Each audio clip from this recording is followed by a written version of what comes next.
the University of Wisconsin-Madison when billionaire Steve Forbes came to speak before the Young Americans for Freedom.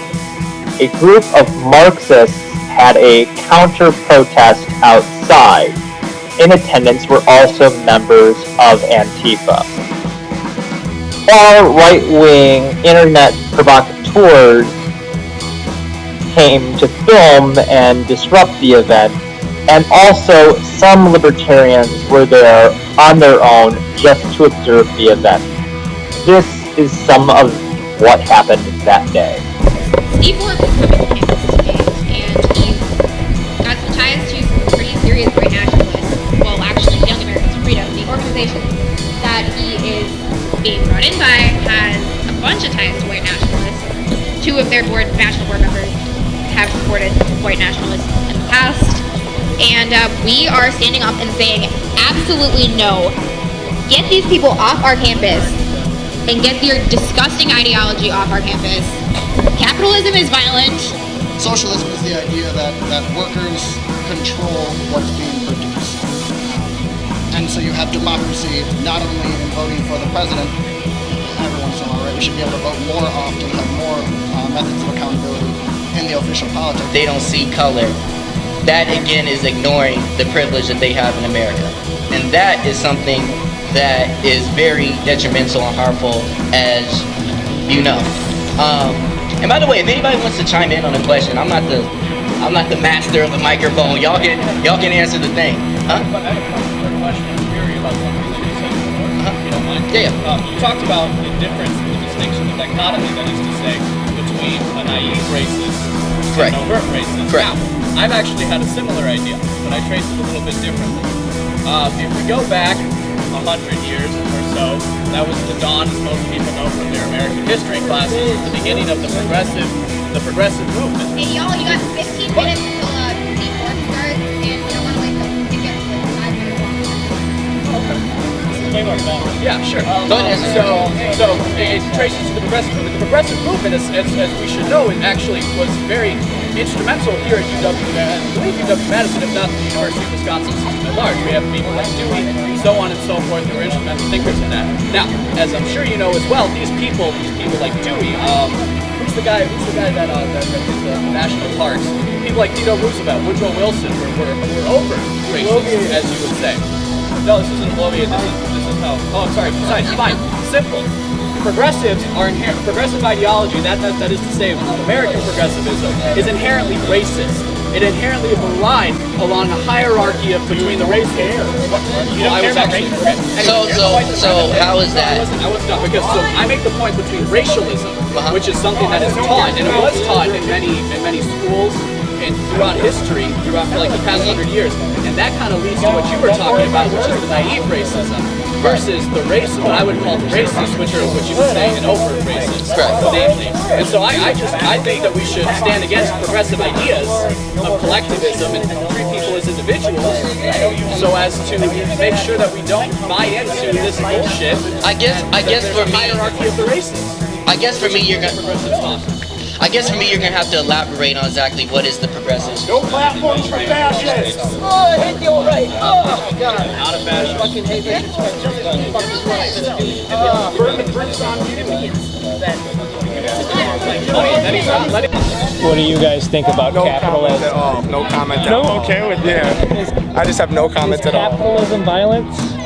Go back! The Southern Poverty Law Center put Najee Fawaz, a liberal Muslim, on the anti-Muslim extremist list. So they're literally calling a Muslim a Islamophobe, a hater of Muslims. So where does that tell you? You know, there's a place for alternative facts. It's called the internet. In attendance at the rally was Milwaukee YouTuber Dan Durst. Dan has been traveling the country now for several years, provoking socialists, Antifa, and other left-leaning groups so that their anger can be seen on his YouTube channel. You could say he actually profits off the anger and hostility that he causes at these events that he goes to. David Williams, Yeah. is free speech alive and well in Madison, Wisconsin? It looks like it. What do you think of debate? I think it's appropriate under most circumstances.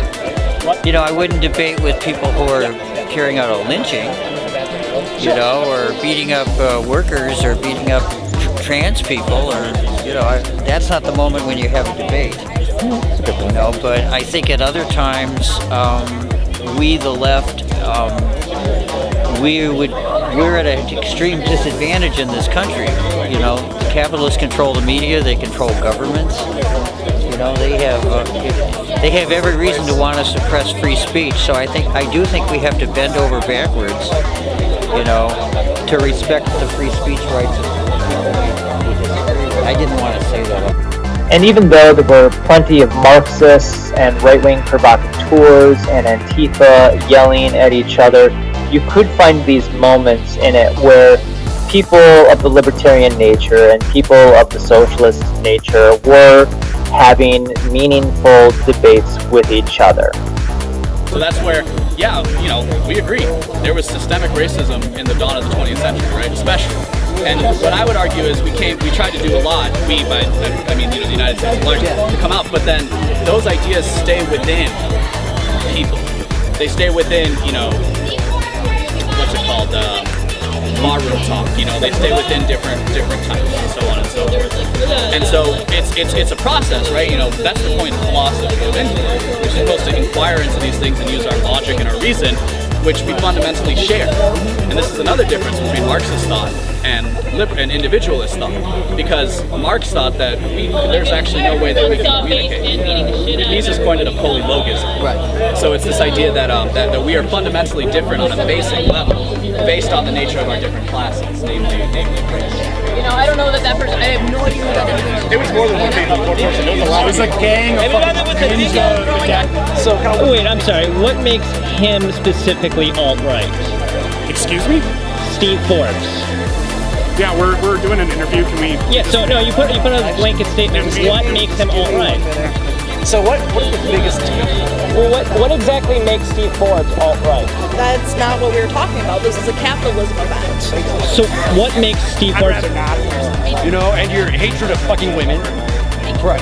Oh yeah, I seen you down at the fucking abortion clinic carrying around your dead baby fucking signs, dude. Ah, you were there. Oh yeah. So can you defend the statement? I don't want to talk to you. But you made a Respect statement. my freedom to not speak.